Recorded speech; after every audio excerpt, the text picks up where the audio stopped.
But first, the number of kidney transplants could double after new research backed the use of organs from donors who've died from heart failure. Kidneys taken from such patients have been thought to be inferior to those taken from brain-dead donors.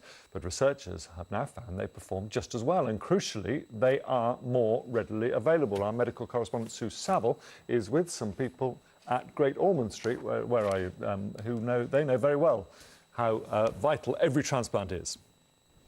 Yes, here at the transplant clinic at Great Ormond Street, there's great delight at this news. In the past, doctors didn't want to use kidneys from cardiac death patients. Now they look like they will be able to, and more patients like young James here might benefit. Now, James, you had your op some 10 years ago. You probably don't remember it, but how are you doing now? I'm doing fine. I feel like a normal person. I just have to take some medicines twice a day, and I feel like a normal, happy man. That's fantastic news. Dad Richard, you were lucky in that you didn't have to wait as long as some patients, but that must be still an anxious time. Well, yes, it was. Obviously, Jamie was very, very poorly, but as soon as he had the transplant, you know, his life was just transformed overnight, really, and he's been very, very well ever since.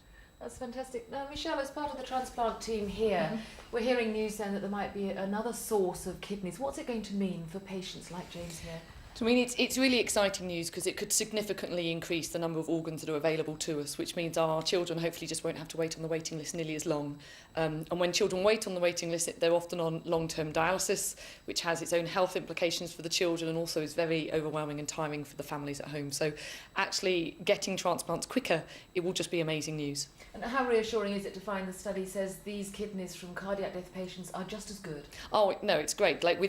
I think, you know, we obviously needed to hear and to see this evidence because, you know, with transplanting into children, we need to know that the kidneys are of good enough quality and they're not being compromised, having not had the blood flow circulating around the body. But this study is really encouraging, and I really hope that we see more donors coming through as a result.